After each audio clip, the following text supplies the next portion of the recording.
Hello guys, तो स्वागत है आपका स्टडी विद आकाश के यूट्यूब चैनल पे। आज हम क्लास 11th का ज्योग्राफी का मॉडल सेट पेपर 1 करेंगे, जो आपके एग्ज़ाम के पॉइंट ऑफ व्यू से बहुत अच्छा साबित होने वाला है। ठीक है, तो आपका पहला क्वेश्चन से आप वैसे ही लास्ट तक बने रहे, बहुत अच्छा क्वेश्चन आया हुआ है। ठीक है, तो आपका पहला क्वेश्चन है भौगोलिक अध्ययन के, मैं बस आपको आंसर बता दे रहा हूँ। ठीक है, भौगोलिक अध्ययन के क्रमबद्ध उपागम को किस भूगोलवेत्ता ने प्रवर्तित किया।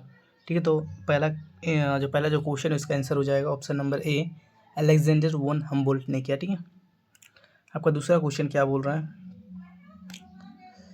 निम्नलिखित में से कौन सा विषय कालिक संश्लेषण करता है। तो कौन सा जो विषय हो कालिक, जो काल का संश्लेषण करता है। काल बोलने से इसका आंसर है इतिहास। ठीक है, हिस्ट्री, ऑप्शन नंबर 2 से होगा। ठीक है, और तीसरा क्वेश्चन है पृथ्वी व सूर्य की औसत दूरी कितनी है।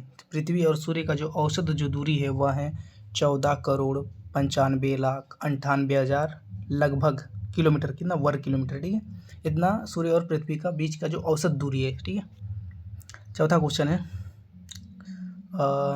निम्न में से कौन सा तत्व वर्तमान वायुमंडल के निर्माण व संशोधन में सहायक नहीं है।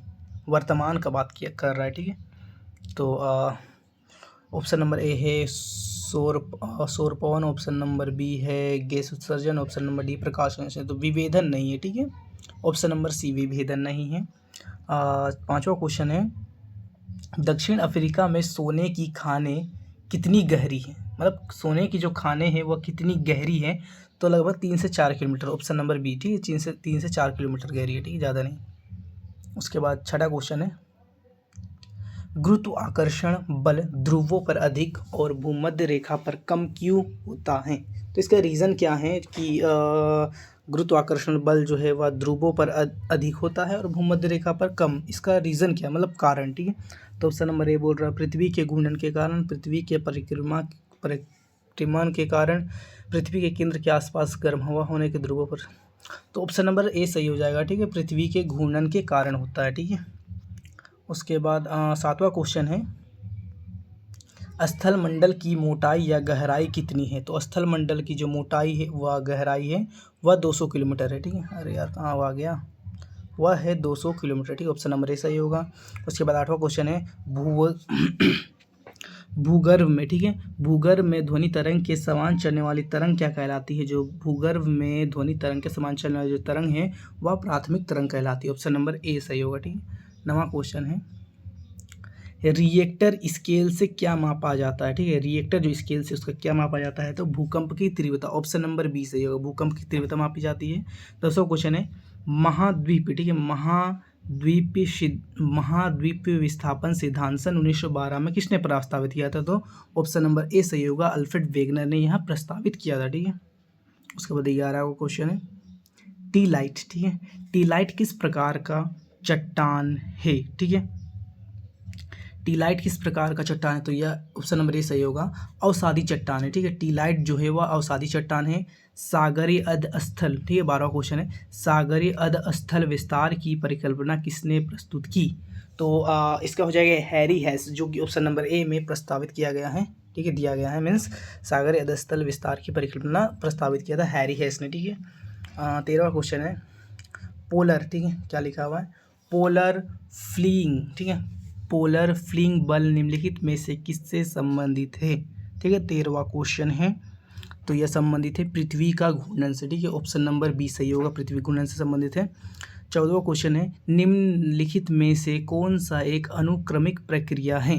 तो कौन सा, ऑप्शन नंबर ए निक्षेप दिया गया है, ऑप्शन नंबर बी ज्वालामुखीता दिया गया है, ऑप्शन नंबर सी पटल विरूपणी दिया गया, ऑप्शन नंबर डी अपरदन। तो आपका ऑप्शन नंबर सी हो जाएगा। ठीक है, पटल विरूपणी जो आंसर दिया गया है ये सही हो जाएगा, एक अनुक्रमिक प्रक्रिया होती है। ठीक है, 15वां क्वेश्चन है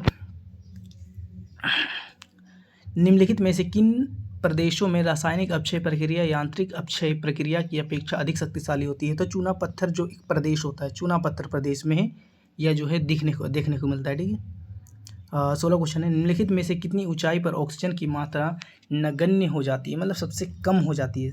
ठीक है, तो 120 किलोमीटर। ठीक है, और 120 किलोमीटर, ठीक है, की ऊंचाई पर। ठीक है, सत्रहवां क्वेश्चन है, निम्न में से किस अक्षांश पर 21 जून की दोपहर को सूर्य की किरणें सीधी पड़ती है? किस अक्षांश पर जो है सीधी पड़ती है? ठीक है, तो यहाँ पे ऑप्शन नंबर बी सही हो जाएगा। 23.5 डिग्री, 23.5 डिग्री उत्तरी अक्षांश पर जो है वह सीधी पड़ती है, ठीक है, किरण। 18वां क्वेश्चन है, क्या लिखा हुआ है? हाँ, अंतर उष्ण कटिबंध अभिसरण क्षेत्र कहाँ बनता है? तो आपका हो जाएगा 30 डिग्री उत्तरी अक्षांश से, हाँ, ऑप्शन नंबर बी, ठीक है, 30 डिग्री उत्तरी अक्षांश से 30 डिग्री दक्षिणी अक्षांश के जो बीच का जो एरिया होता है वहाँ पे ये बनता है, ठीक है।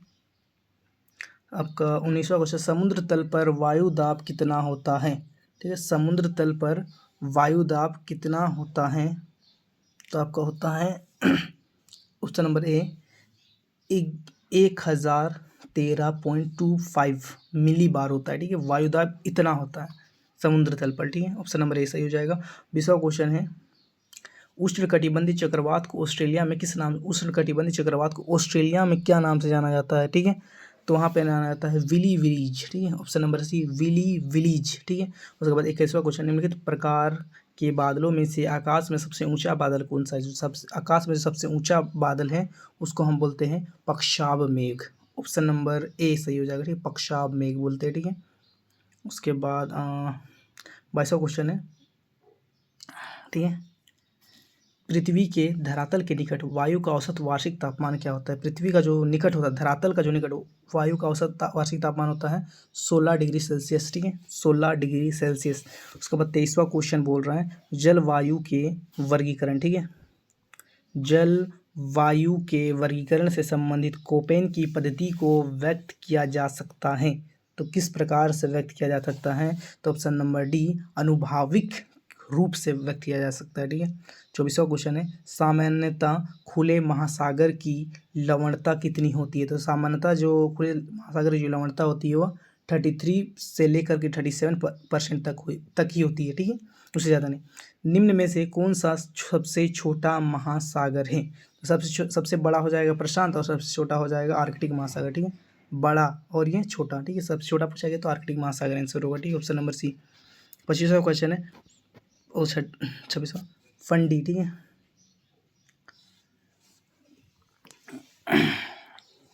फंडी की खाड़ी कहाँ स्थित है? तो फंडी की खाड़ी आपका कनाडा में स्थित है, ठीक है, फंडी की खाड़ी कहाँ स्थित है? कनाडा में, ठीक है। पृथ्वी पर अपसोर की घटना कब होती है? तो अपसोर की घटना 4 जुलाई को होती है, ऑप्शन नंबर बी सही है। उसके बाद मानव आनुवांशिक रूप से किस प्रजाति से संबंधित है? तो होमोसिपियंस होना चाहिए इसका answer, D option number B homo sapiens होगा, ठीक है, किस प्रजाति से? भारत की उत्तर से दक्षिण तक की वास्तविक जो दूरी है वह कितनी है? तो वह है आपका 32-14 किलोमीटर, ठीक है, इन दिस एरिया, ठीक है, 32-14 किलोमीटर। वर्तमान अनुमान के अनुसार पृथ्वी की आयु लगभग कितनी है? तो वर्तमान आयु के अनुसार मतलब अनुमान के अनुसार जो है वह पृथ्वी की आयु है आपका 46 करोड़ वर्ष, ठीक है, ऑप्शन नंबर बी सही है।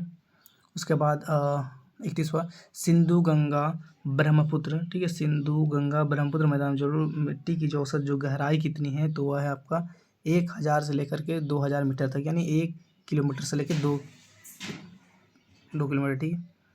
अंडमान और निकोबार 32वां क्वेश्चन, अंडमान और निकोबार को कौन सा जल क्षेत्र अलग करता है? तो अंडमान और जो निकोबार का जो जल क्षेत्र अलग करता है वह 11 डिग्री चैनल, ठीक है, ऑप्शन नंबर ए सही होगा, ठीक है। निम्नलिखित में से कौन सा अलकनंदा व भागीरथी का संगम स्थल है? तो वह है देवप्रयाग, ऑप्शन नंबर डी में दिया गया, ठीक है। निम्नलिखित में से कौन सा अलकनंदा व भागीरथी, ये जो दोनों ऐसा होता है इस क्षेत्र को बोला जाता है देवप्रयाग, ठीक है।